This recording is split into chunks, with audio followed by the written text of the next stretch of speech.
আসসালামু আলাইকুম বন্ধুরা, সবাই কেমন আছেন? আশা করি সবাই অনেক অনেক ভালো আছেন। তো আল্লাহর রহমতে আমরাও অনেক ভালো আছি।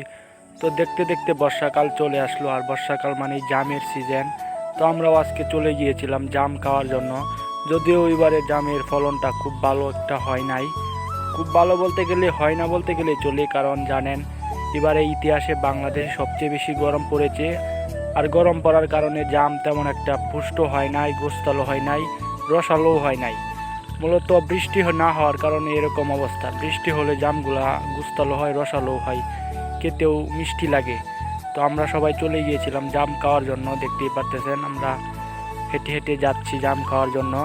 আজকের দিনটি ছিল প্রচুর গরম, এখন পর্যন্ত গরম কমে নাই। বর্ষাকাল চলে আসতে বৃষ্টি বাদল হয় নাই।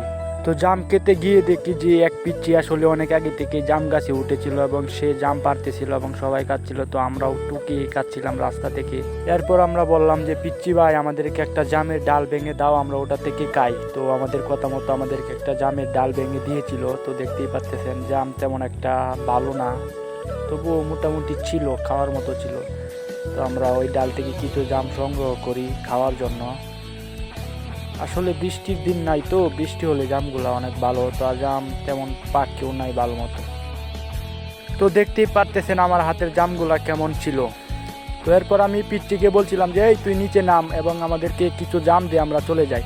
তো ওই পিচ্চি ছিল একটা গারটেরা টাইপের ছেলে, তো নিচে নামতেই চাইছিল না। তো আমাদের কিছু জাম সংগ্রহ ছিল, দেখতেই পারতেছেন কলা পাতার মাঝখানে আমরা জাম নিচ্ছি। তো মামা ঠুঙ্গা বানিয়ে নিচ্ছে জাম নেওয়ার জন্য। এরপর শুরু হয় পিচ্চির নাটক। পিচ্চি আসলে অনেকগুলা মানুষকে হতাশ করিয়েছে, ও শেষ পর্যন্ত এসে গাছ থেকে নামতেই যাচ্ছিল না। আর আমাদের মেজাজটা এত পরিমাণের গরম ছিল, ওরে আর একটু বড় হইলে ওরে মাইরি দিলাম, হইলে ছোটো দেখে কিছু বলি নাই।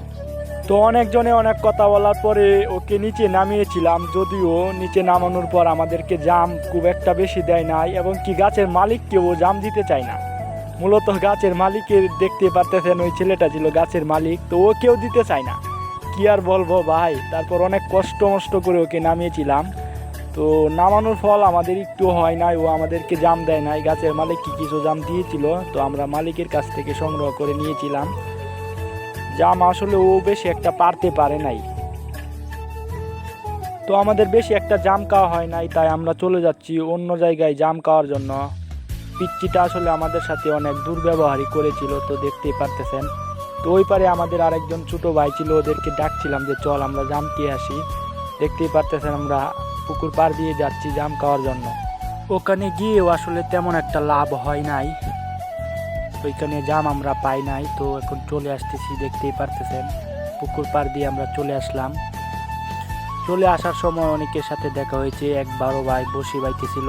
আর আসার সময় সবাই একটা কথাই বলতেছিলাম যে আসলে আমাদের গিয়েও তেমন একটা লাভ হয় নাই, কি আর করার, বাড়িতে চলে যাই। তো আসার সময় আমাদের সাথেও অনেক একটা কাহিনী ঘটে। তো দেখতেই পারবেন সামনে যাওয়ার পর একটা কাহিনী ঘটে। সামনে ওরা কয়েকজন মিলে আমার এক বড় ভাইয়ের ফার্মে মুরগি ছিল, তো ওরা বলতেছে মুরগিগুলা দেখিনি কতগুলা বড় হয়েছে। তারপর আমরা আবার রওনা দিলাম। বারবার ওরা শুধু মুরগির বাচ্চাই দেখতেছিল, ক্যামেরাম্যানও ধরছে একটু বাচ্চা দেখার জন্য। এরপর শুরু হয় কাহিনীটা আসলে রাস্তায় একটা গরু বাঁধা ছিল, দেখতেই পারতেন সামনে যাওয়ার পর। তো আমি বাচ্চাদের সাথে মজা করতেছিলাম এবং বাচ্চারা ঘুড়ি উড়াচ্ছিল, ছোট ভাই ব্রাদার। আমিও ঘুড়িটা উড়াচ্ছিলাম, দেখছিলাম আসলে কীরকম উড়ে।